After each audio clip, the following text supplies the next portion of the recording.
freedom of speech, fundamental rights, freedom of conscience, academic freedom, freedom of press, and the right to listen. You're listening to So to Speak, the free speech podcast, brought to you by FIRE, the Foundation for Individual Rights in Education.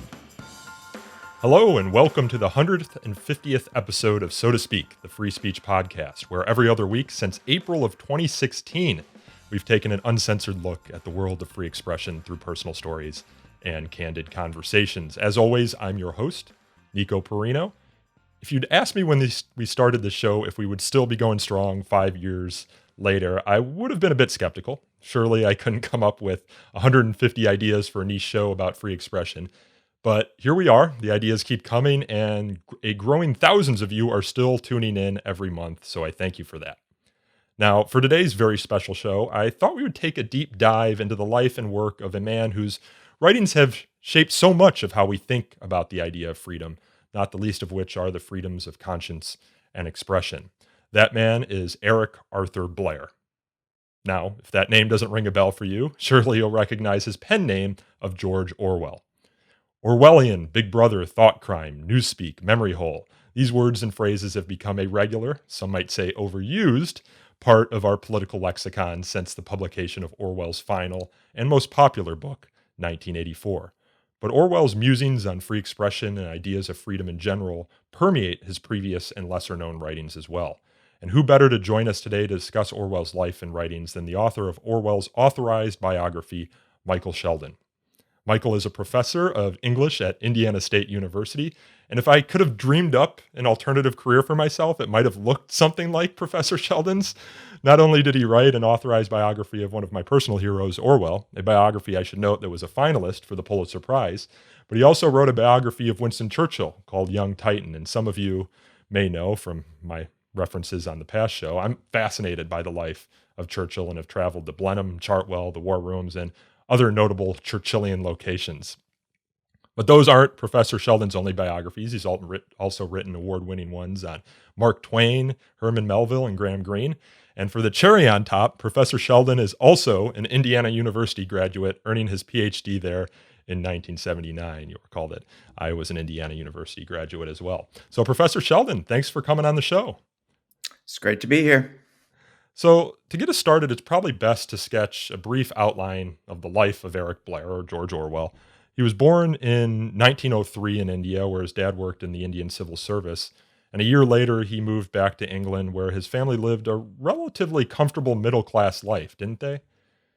They did, and it's probably, by the way, a little deceptive to say that his father was in the Indian Civil Service. What he was a police official, basically for the opium trade. He helped to police the growing, the refining, all the things that went into creating opium that really helped to sustain the Indian Empire for the British. It brought in an enormous amount of revenue. And it's important to note that because Orwell felt, I think, enormous guilt in later years that his father's pension and much of their security when they were young, financial security, came from this pretty noxious trade in opium, most of which ended up going to China. Did he ever grapple with that in his writings? Well, alluded to it almost as the skeleton in the family closet, that he didn't really want to acknowledge straight out that his father had been part of this supervision of the opium trade. And it was actually, I don't think until my biography that was fully explained, that was in fact his father's actual job within the Indian Civil Service. So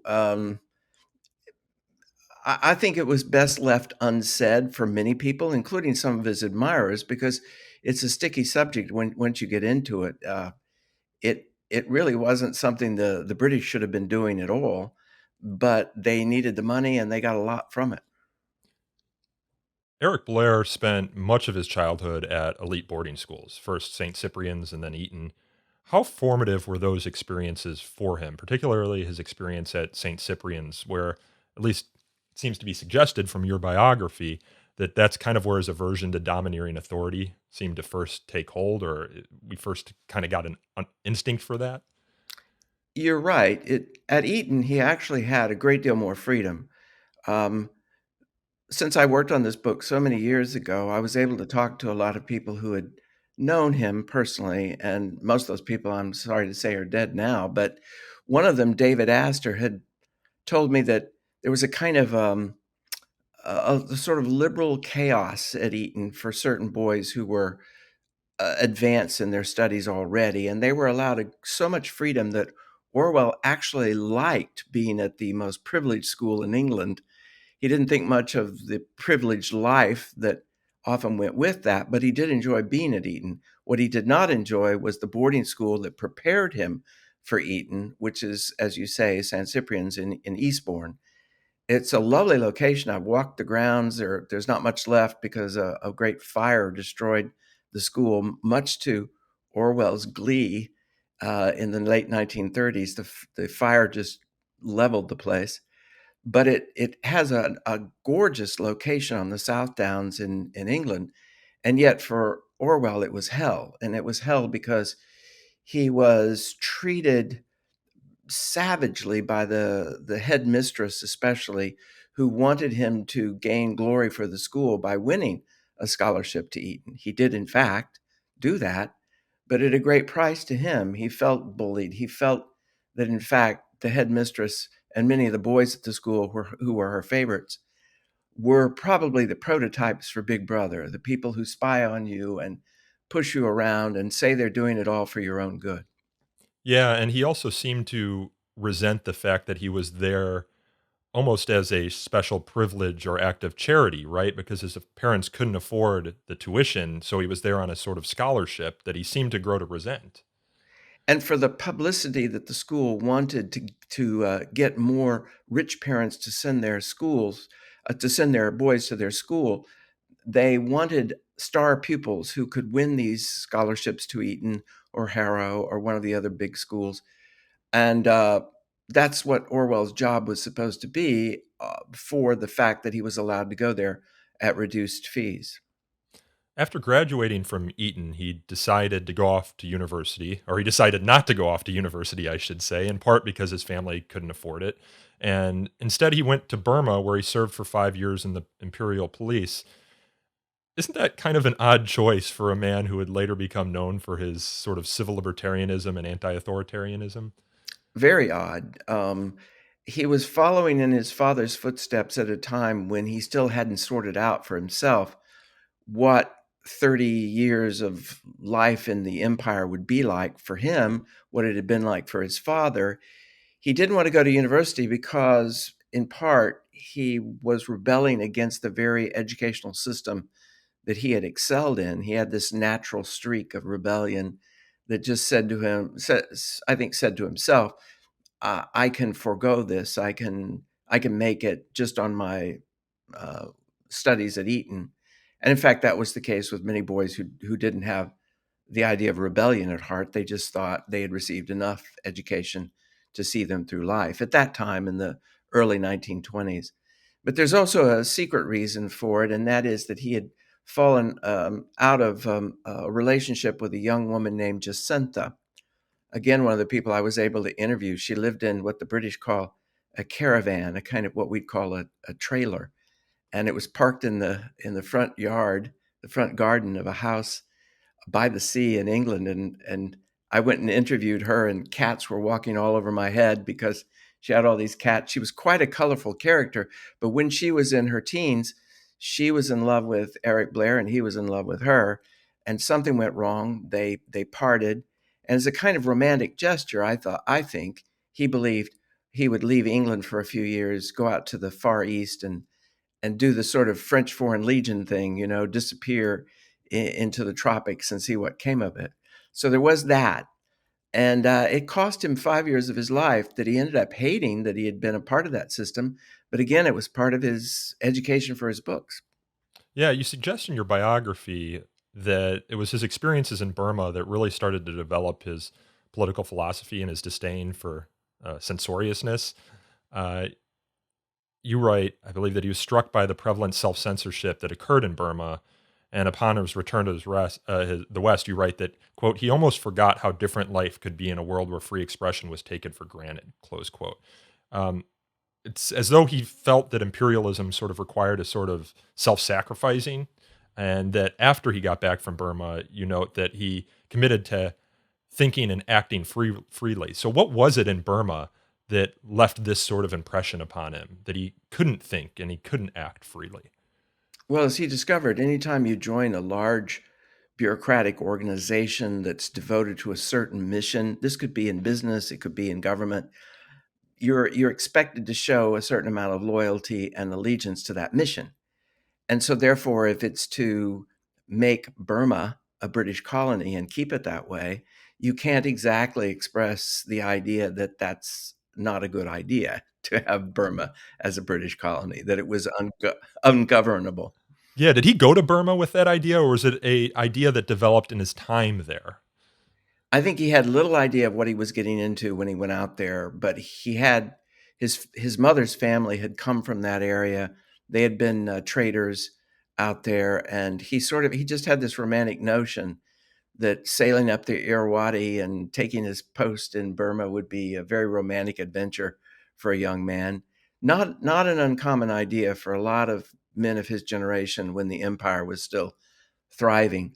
But I think he quickly learned that, he couldn't ignore the facts of the situation, that the Burmese hated having the British there, or many of them did, and that he felt his job was pretty sordid. One of the things I discovered in going through many of the old manuals for the police service was that one of their jobs was to maintain a network of surveillance to try to catch malcontents before they started a rebellion.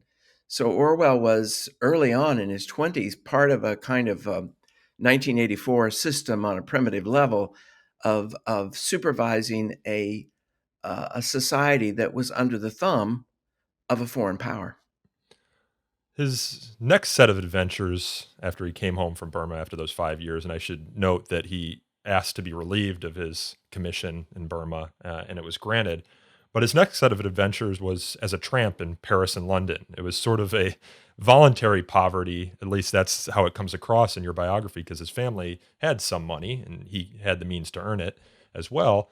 But it was this sort of voluntary poverty that provided, I think, fodder for his first book, obviously, Down and Out in Paris and London, but a lot of the writings that would come later.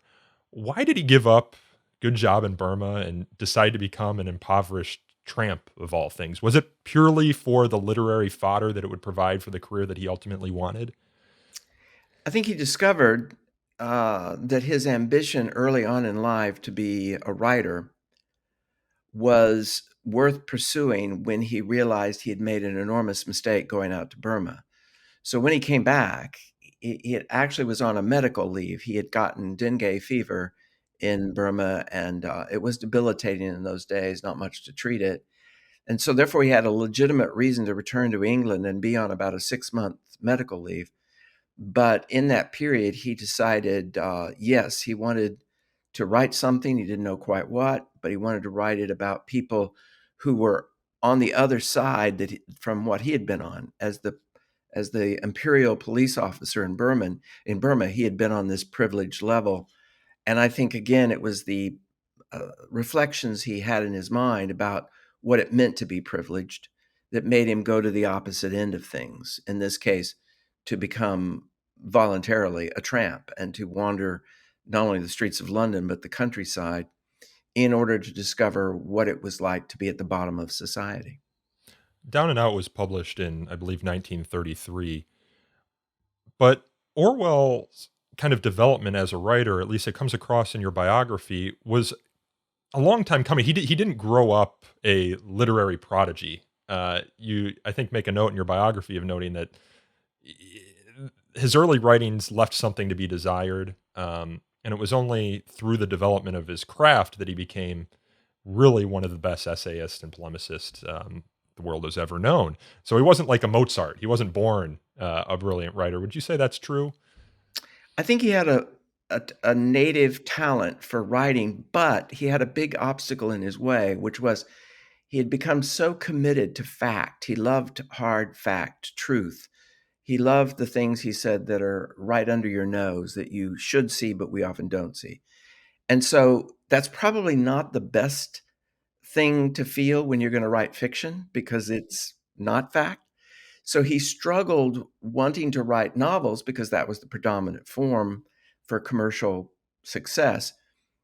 And yet, it was tough because he he struggled to take what he had known in life and turn it into some fictional shape so that Down and Out in Paris and London is listed as nonfiction, but he tries to treat it in some respects as fiction to tell a story, essentially, rather than to write an essay about poverty or something of that kind. He tries to structure it into a story, and it really doesn't quite work. And the early novels also don't quite work in that way. So he was constantly moving back and forth between some fictional subject that he wanted to write about based on fact and not quite merging fact and fiction in the way that he wanted. Just to jump ahead, he finally solved the problem when he wrote about in Animal Farm fable-like characters, people that, I mean, they're not people, they're animals. So you don't have to worry about being sued for libel. He can create a story that's based on Stalin and Hitler and all the totalitarians, but he doesn't even have to refer to these people or their sympathizers in England. He can create this fable-like situation with the animals that can convey that. And in 1984, he writes about the future. So the future is very much based on the past, but that was his solution to take the fiction outside of this world and try to insert the fact into the fiction without tying it to the world that we know. It was a brilliant solution. Well, you suggest one of the practical realities of writing at the time, too. One of the things that surprised me in reading your biography is how concerned writers were, and publishers, more importantly, at the time about the potential for libel actions and how much those concerns shaped Orwell's work and what he could and couldn't publish. I mean, for example, as you note, it limited his ability to write explicitly autobiographically in, for example, Down and Out and Burmese Days. So, can you talk a little bit about how libel actions influenced writing at the time? Because I don't think it's something that writers today, at least in the United States, struggle with as much. Although books go through pre-publication review by lawyers for those sorts of things, but not. It doesn't seem to the extent that Orwell's books did. It's always been worse in England. I mean, worse or better, whichever way you look at it. You can get sued and pay a lot of money over libel to this day in England because their laws are stricter about that.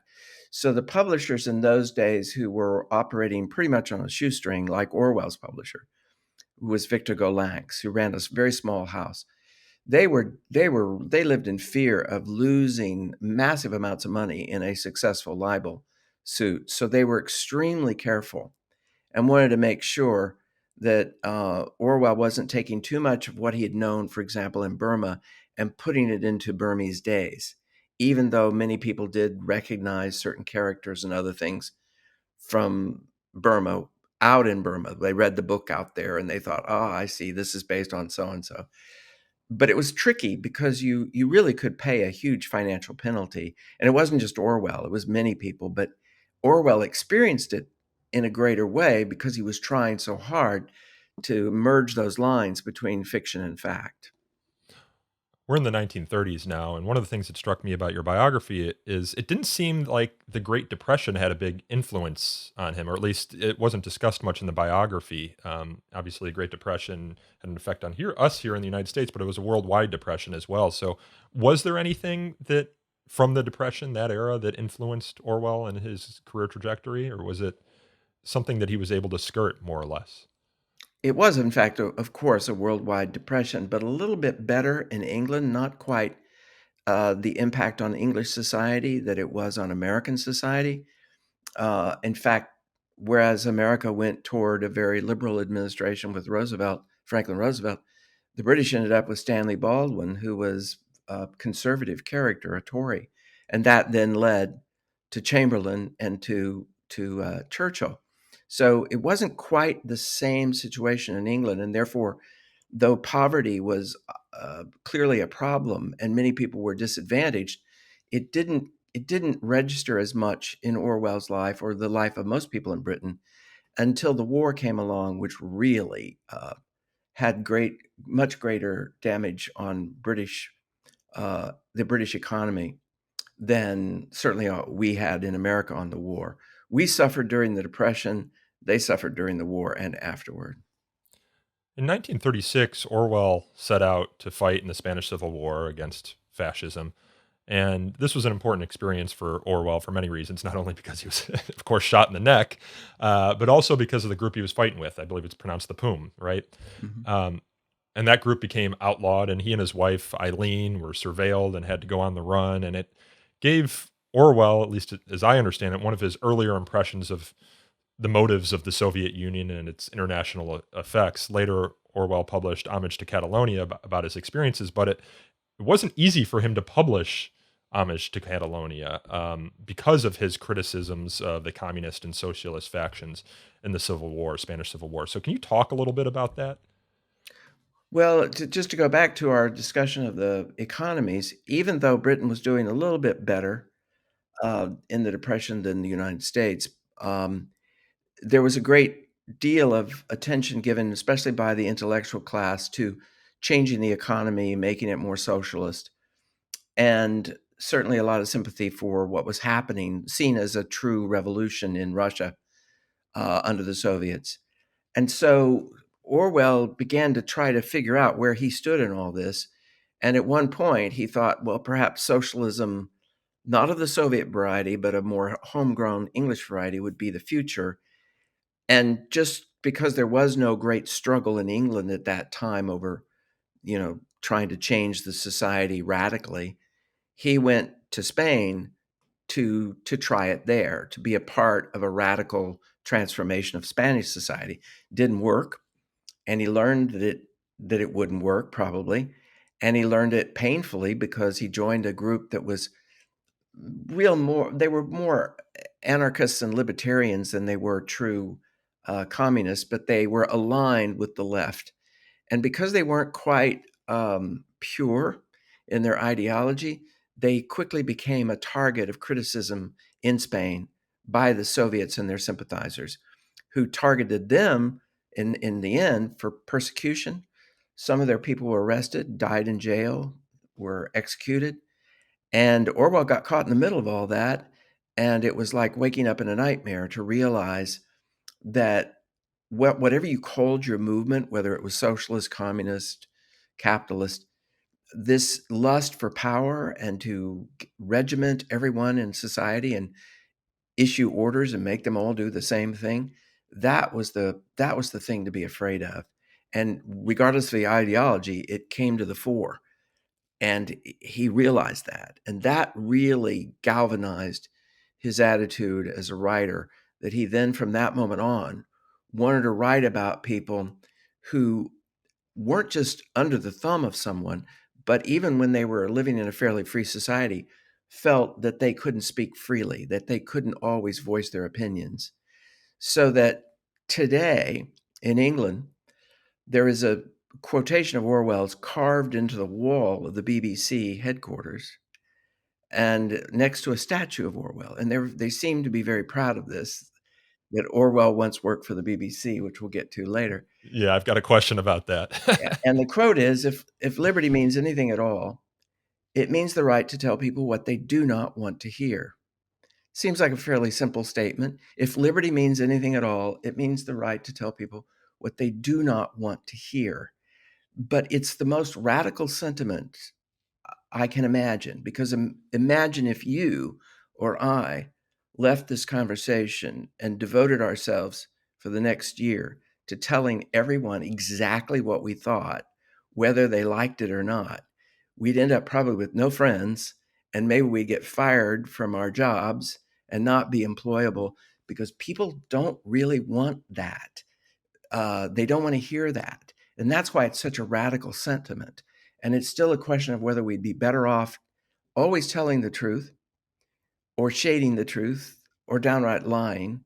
But certainly once you get into, and this is what he discovered in Spain, Once you get into a situation where there are high stakes for the success of some ideology or some movement, then it's so important to shut up the people who've got dissent in mind, who want to question what you're doing.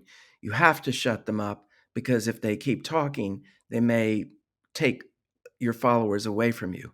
They may sow enough doubt to undermine the movement. So Orwell was trying to find a way after Spain to enshrine this notion of absolute freedom of speech. And I know that that's still a fairly radical notion, because people want to make conditions to freedom of speech. But he was almost absolute in his belief in it, because he'd seen what had happened when people were denied that right and were told to shut up or go away or be imprisoned or executed. Yeah, and he, memorialized that, so to speak, or fictionalized that with Napoleon and Snowball and Animal Farm about a decade later.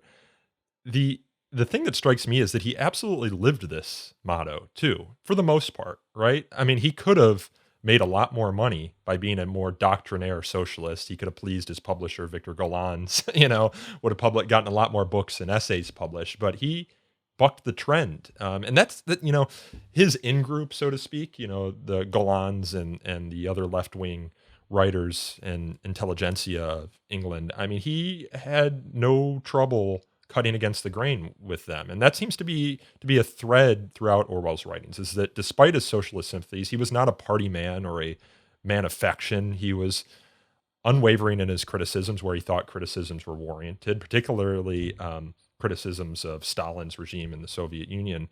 And such criticisms, actually, I was just reading it, inspired perhaps his most prominent essay on free expression called The Prevention of Literature. It's one of his lesser known essays, but it criticized the stifling orthodoxy of the English intelligentsia. It also criticized monopolies and corporatism. But, it's hard for a modern reader to appreciate, I guess, and this is something that I was grappling with when I was reading your biography, the difficulties that these critiques of the Soviet Union would have led to for someone like Orwell.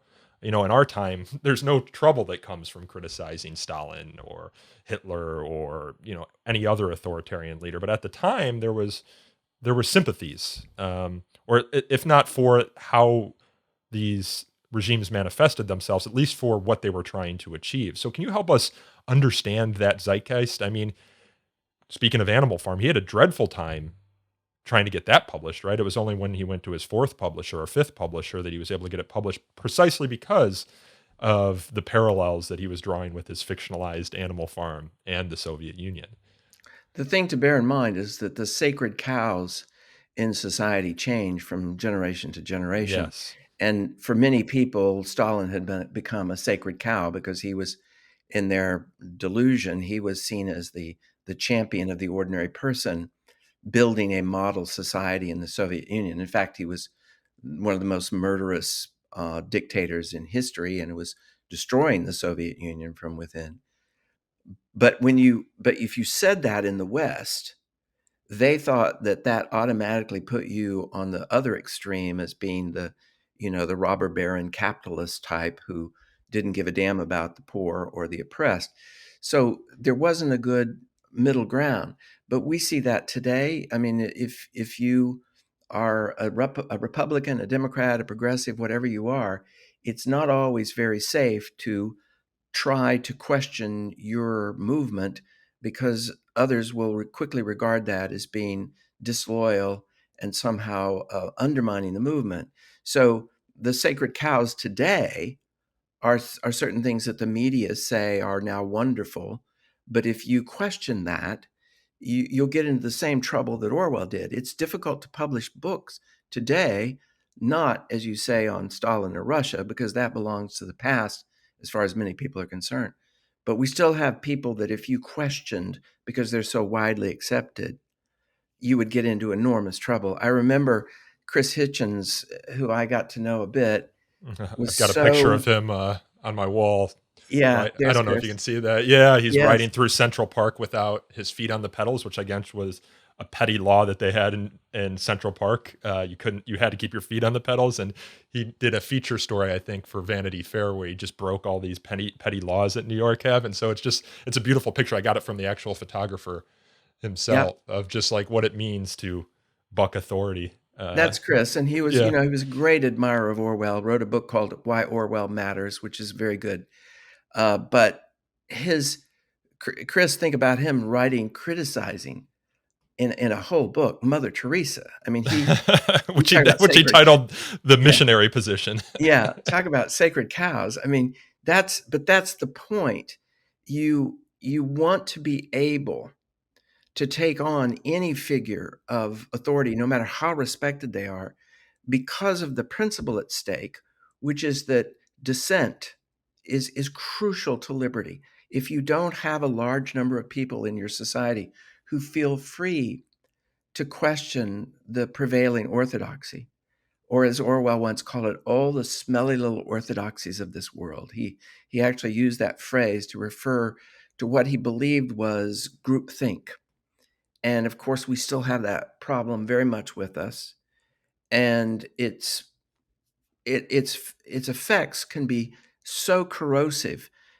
Ultimately, it stops people thinking for themselves, which is where in 1984 the thought police come in, because the ideal of that kind of tyranny is to stop you from thinking what you want to say before anyone tells you not to say it. Yeah, and the interesting thing, you have a quote in the discussion of the difficulties getting Animal Farm published.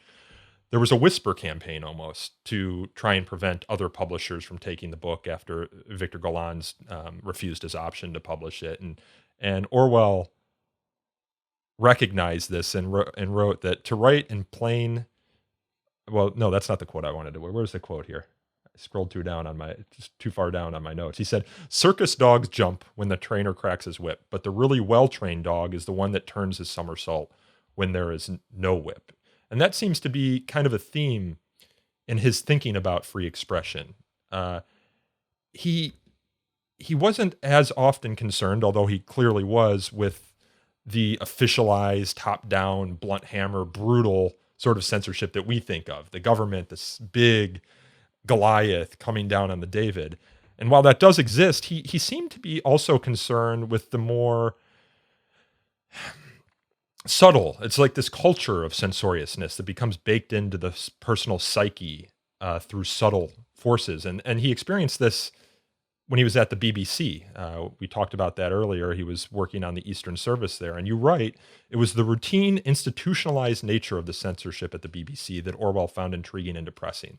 The effect of working at such a place was that it eventually became impossible to think of putting any words on a paper without considering the response of the censors. Censorship does not have to be strict to induce this thought. It only needs to be present in some form and to be applied with regularity. And I thought that was just kind of a brilliant synopsis that you had of the culture of free speech as we sometimes discuss it at Fire, and how a culture that doesn't live up and advocate for these values or recognize these values can too often slip into a culture of complacency and orthodoxy. And Orwell writes about this in his essay, Freedom of the Park. If large numbers of people, he writes, believe in freedom of speech, there will be freedom of speech, even if the law forbids it. But if public opinion is sluggish, inconvenient, minorities will be persecuted, even if laws exist to protect them. So can you talk a little bit about his time at the BBC and his thinking about freedom of speech in that respect?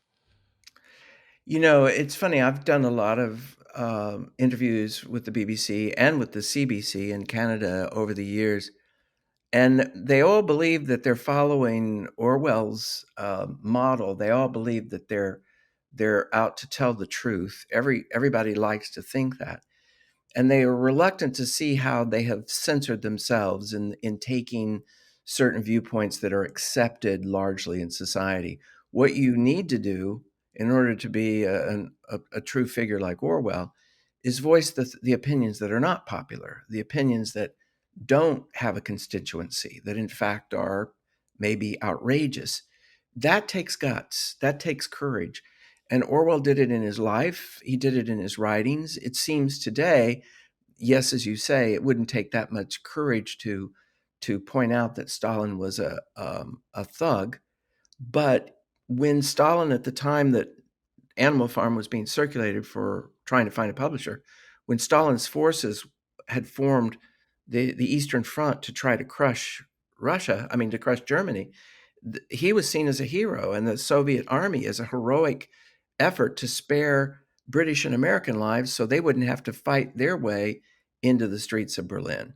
So, Orwell would get a lot of this stuff of, how dare you criticize Stalin and the Russians when they're dying. Stalin wasn't in any danger, but when they're dying on the Eastern Front to defeat our common enemy. So you see where you get this kind of thing. It happened when people were expected to support the Diem government in Vietnam, for example, even though they were murderous thugs.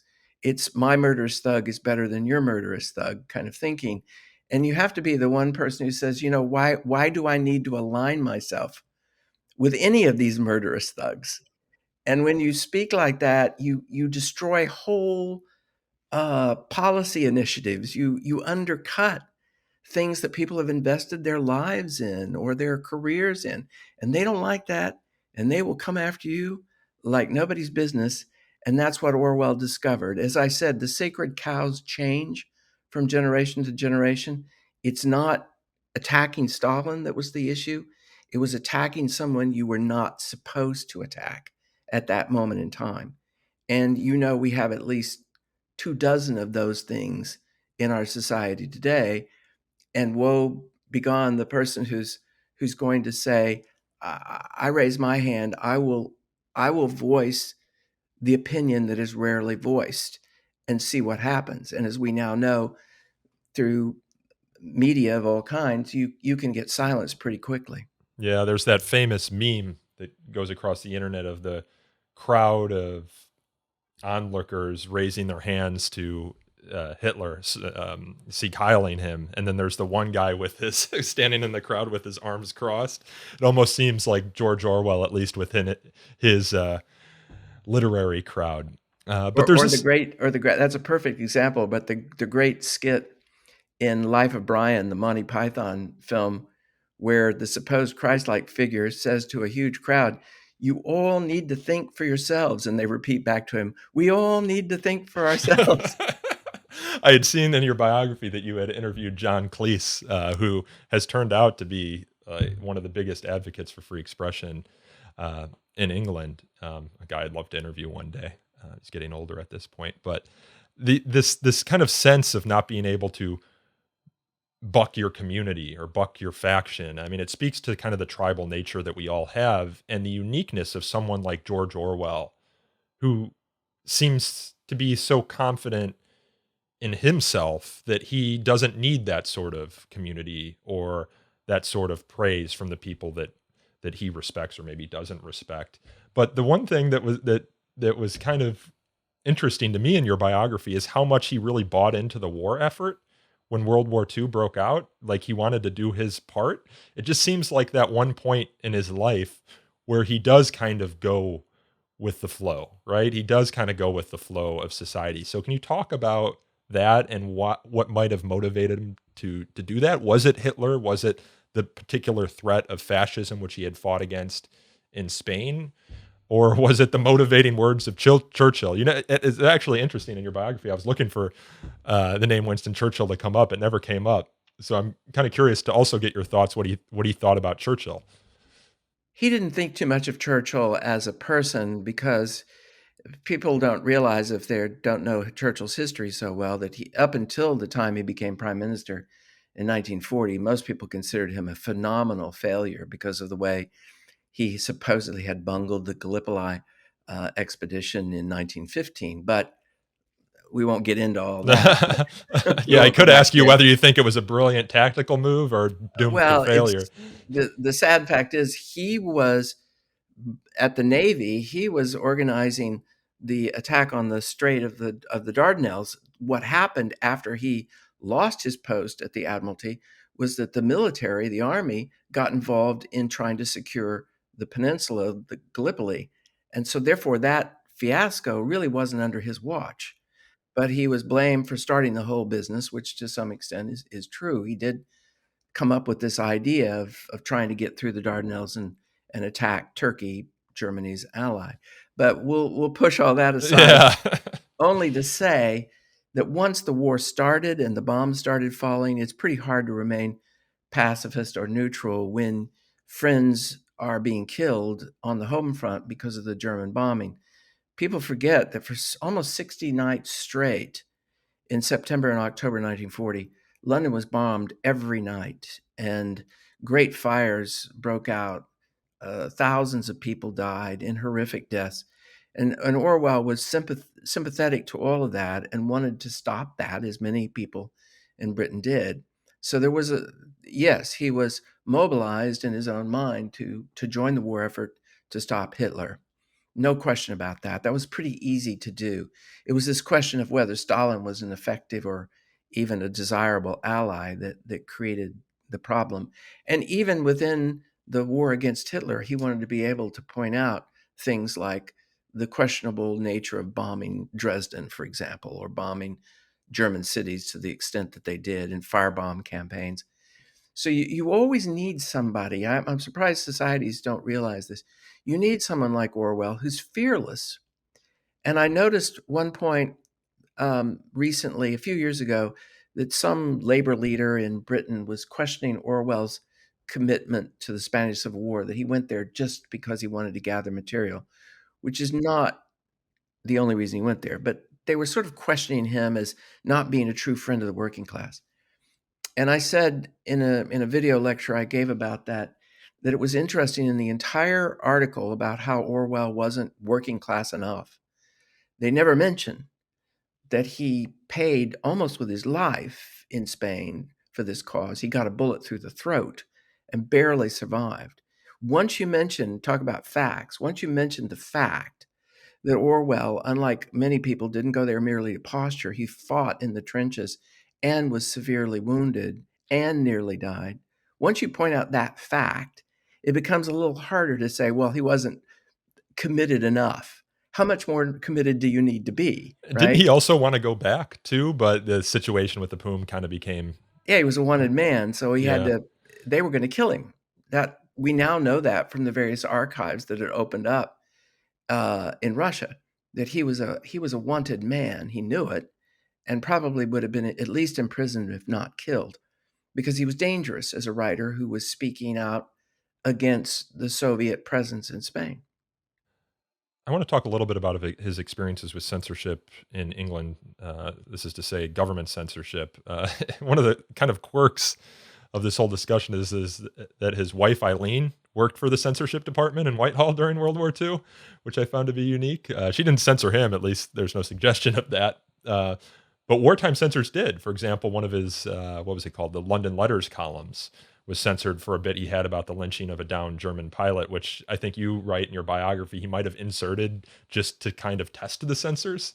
He did. Uh, there was even a raid on his home library where a number of books were taken, although I think you said they were later returned, and he kind of thought that was all very silly. But in the end, he became a vice chairman of this, what was it called, Freedom Defense Committee. Yeah, So he no, seemed to have been motivated, at least by some of the experiences during World War II, to take an interest in how the government was approaching censorship of common citizens and authors and whatnot. there's a case for censorship in wartime because you Yeah. don't want to exactly say, and by the way, around June the 6th or the 7th, we're going to invade the mainland. I mean, you don't want people giving your plans away, but it really wasn't about that. It was more the question of revealing things that weren't supposed to be revealed of a moral or a political nature. It wasn't military strategy that he was trying to compromise. It was the moral and political attitudes about the war that he wanted to be free to question. It seemed a legitimate area of questioning. So, for instance, when angry British farmers lynch a German pilot, he wants to be able to say, "What do you think of that? Uh, what does that say about us? What does it say about warfare?" We always need those people. We needed them during the Iraq episode. We needed them in certainly in Afghanistan. We needed them in Vietnam. We need them all the time to question what it is that we're doing so that we don't go straight off the cliff in any of these episodes and end up thinking, what was that about? So it's interesting that so much effort is put into silencing dissidents like Orwell, when in fact, having that chorus of dissenters is often the most valuable thing you can have. But it moved for Orwell. I think we need to get to this. It moved into an area that he thought was so dangerous that he struggled to find a way to explain what was going to happen if you started to censor people so much for their moral, political, other kinds of thoughts that you didn't agree with, social opinions, whatever. And that was when he came up with this formulation that eventually people would say to you, 2 and 2 is 5. And you would say, no, it isn't. And you'd say, oh, it isn't? That's our view now. It is 5. And either you agree with that or there's something wrong with you.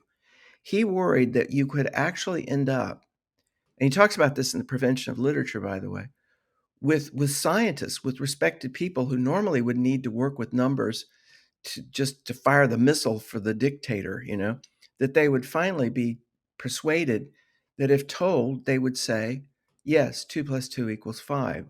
Or to take better examples, you'd say, yeah, if we do this, we're going to suffer that. And it would be plain. It would be plain that if you did something, you would suffer. And yet you were told not to say that, even though it was evident.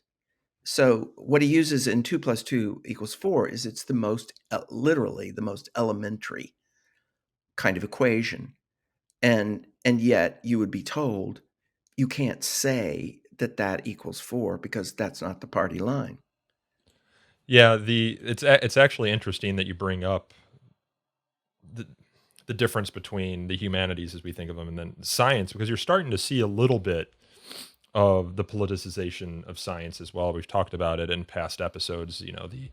The American Medical Association has this health language guide that it's now putting up that's kind of trying to guide doctors to how they can insert equity statements into their general statements about medicine. I won't get into that since we did it in previous episodes as well. But since you've moved to 1984, I want to start talking about it. It seems to pull together so many different threads from Orwell's life and writing.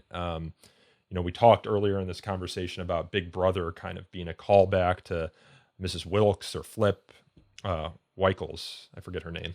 Wilkes. Was it Wilkes? Yes.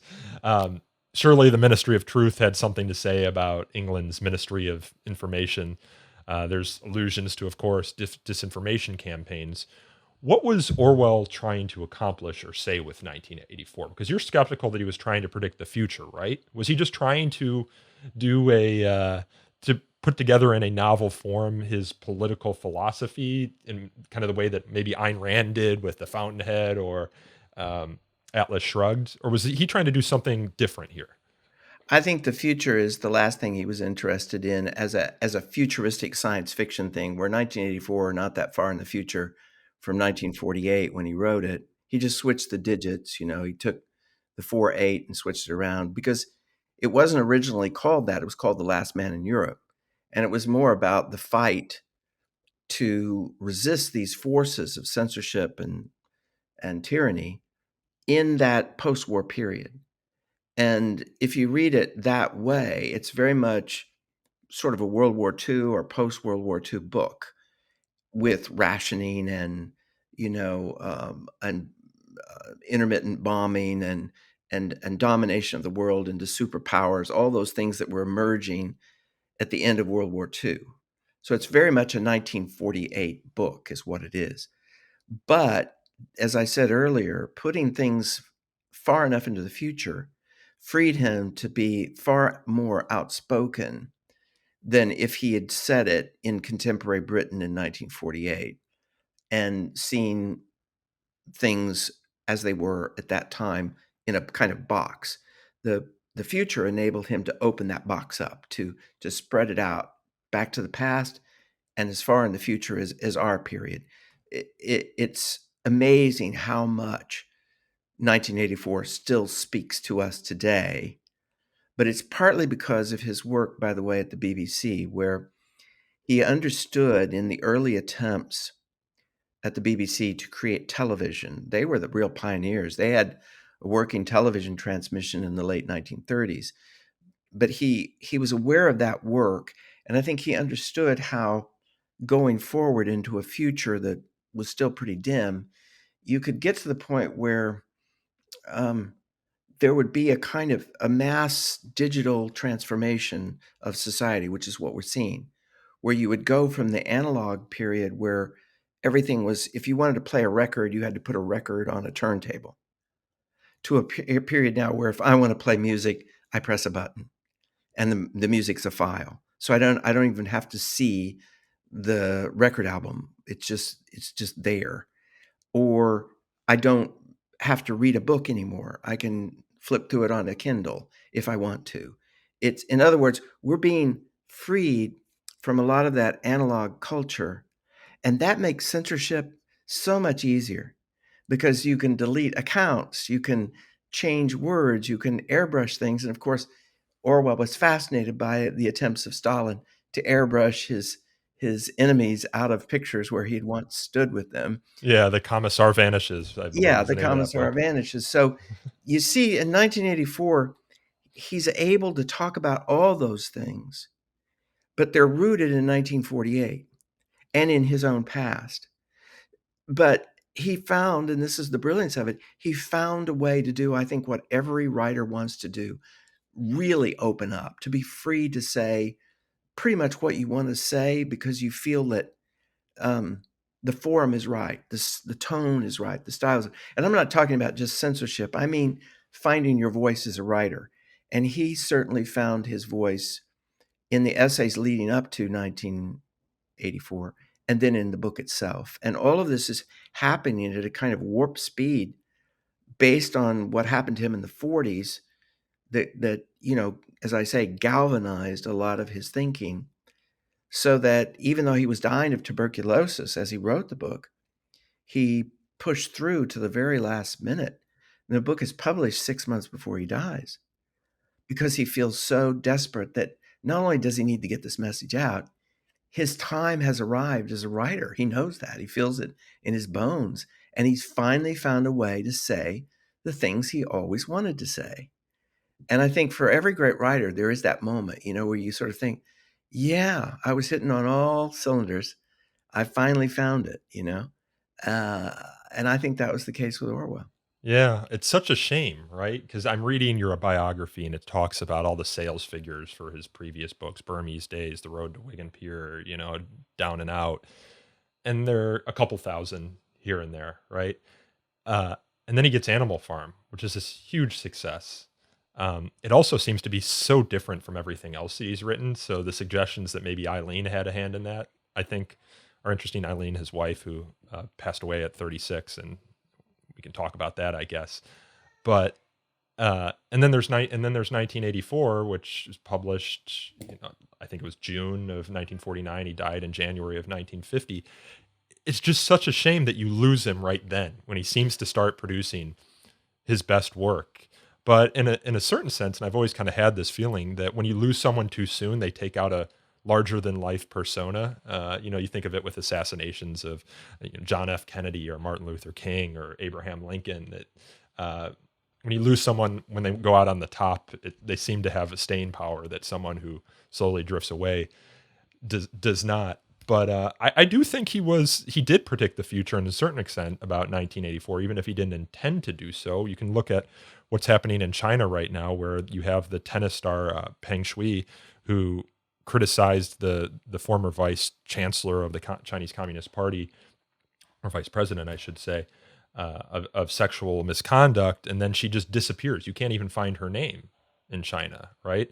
And then maybe the closest parallel to 1984 is what you see in North Korea, where much like you have Big Brother on the screen in every home, you have the Kim dynasty on the walls of every home in North Korea as well. And you see these parades where people are doing the things that you saw happen in the fascist regimes in the 1930s and 40s, just this overt, overly dramatic praise of their dear leader.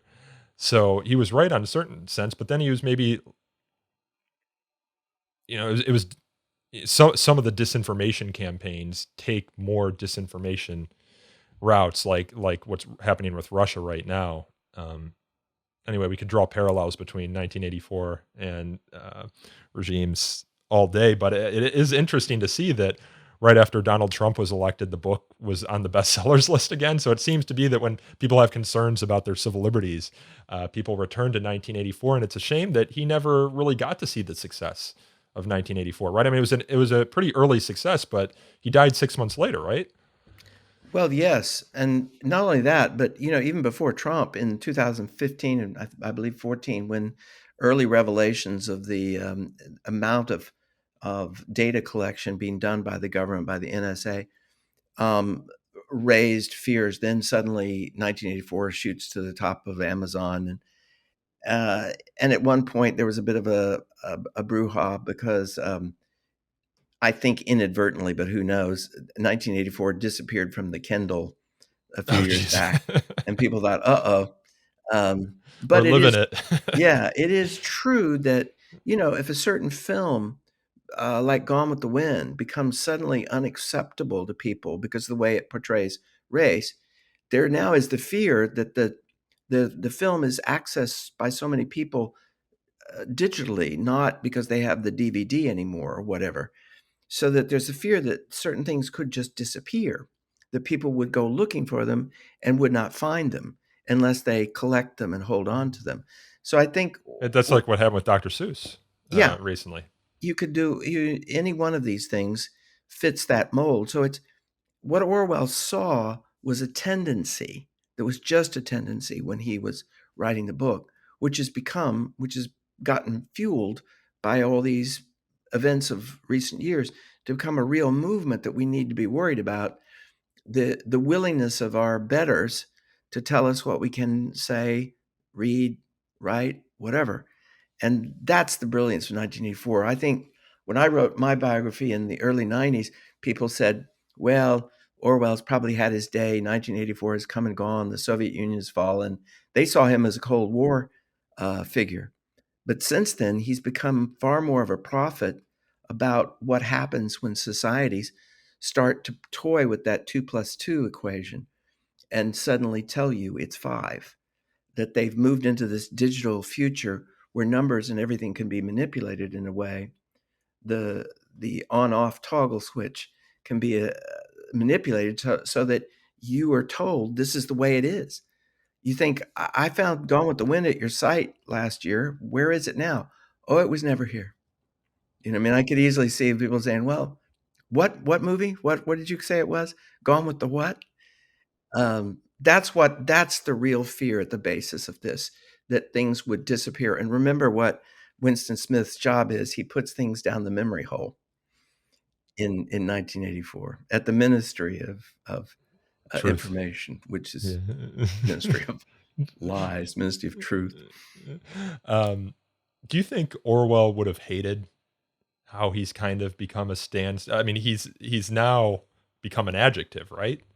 Orwellian. Do you think he would have hated that sort of thing, or I mean, what do you think he would have thought of it? Oh no, that was the whole point of creating a pseudonym, to make the writing separate in and of itself. That's why he's buried. If you go see his grave in England, it's here lies Eric Arthur Blair. There's no mention on that stone that George Orwell ever was alive, because he wasn't. He was a construct that lived for 17 years only in the titles of the names of the books.